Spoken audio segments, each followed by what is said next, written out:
Welcome to Lessons from the Days of the Week, Part 2. Today we deal with the day of Monday.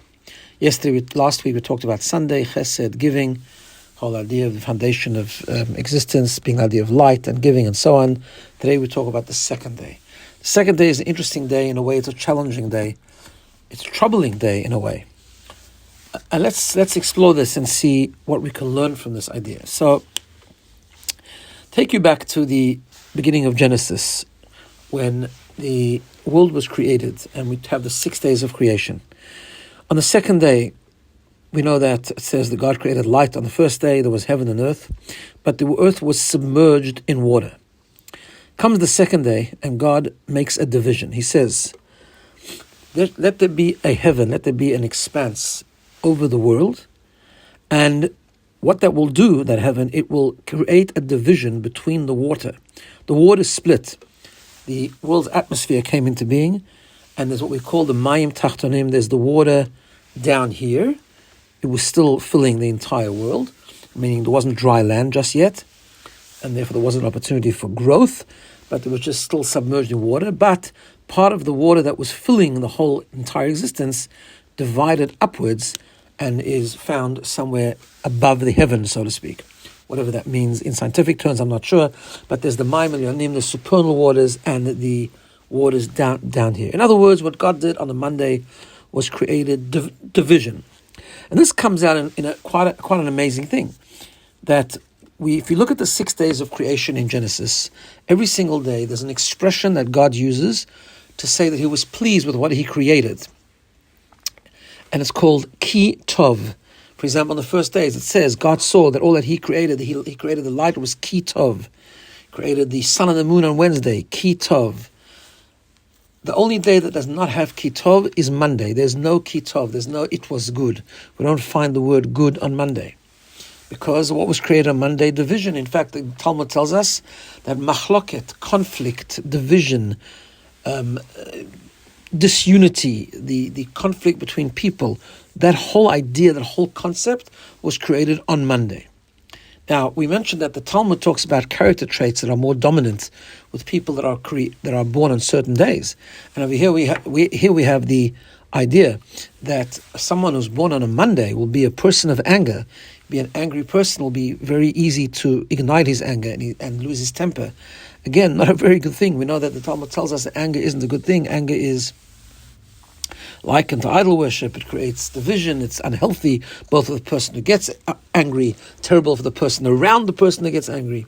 So it seems like a very problematic day. It seems like a very big challenge and a challenging process the whole day of Monday, and almost seems like, well, what do we do with Monday, and what do we do with those people who are born on Monday? So what does Monday teach us? Does it only teach us to stay away from anger? Does it teach us to stay away from conflict, away from division, away from challenge? No. So we know the concept is like this, because what happens is, although Monday does not have the word Ki Tov, Tuesday, however, we have the Ki Tov twice in the Torah.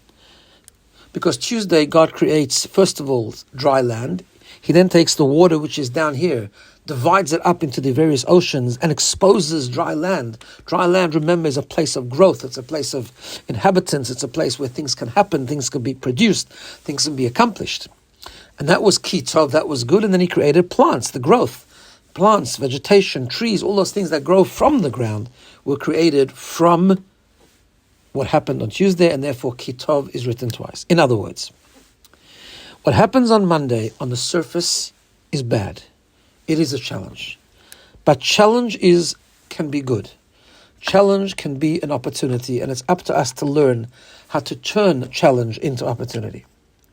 The very possibility for Tuesday to be a day where growth can be facilitated, where things can be planted, where dry land can be exposed, is because of the division of Monday.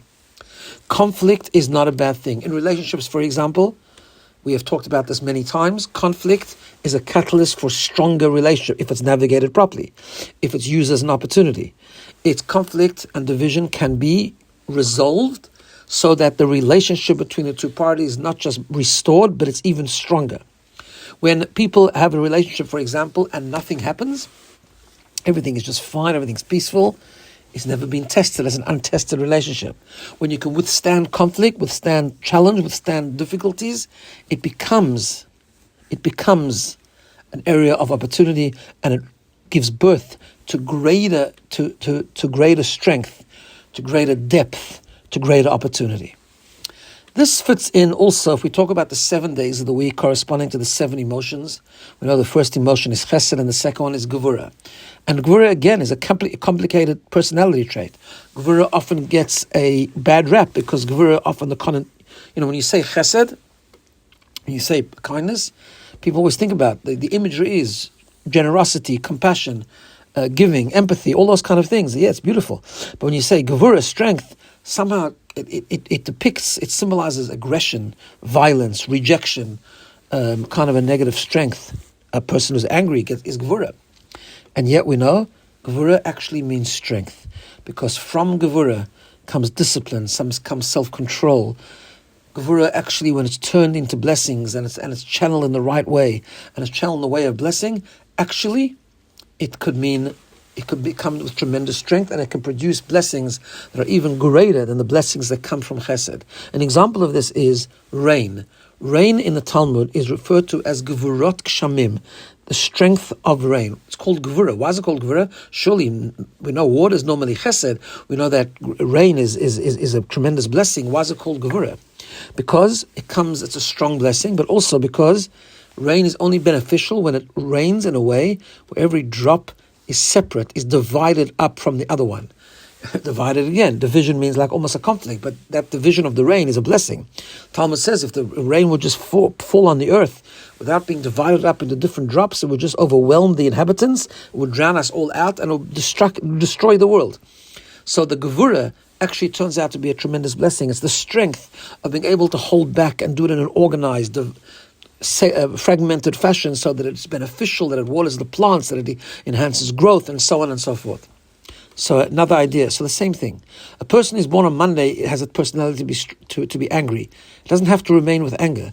It means the person is strong, the person is passionate, the person is fiery. Those can all be wonderful things. So therefore, the lesson from Monday is, when there's challenge, when there's conflict, when there's a difficult personality, we need to learn to use it as an opportunity. We need to know that on the surface, the way it is now, it doesn't seem good.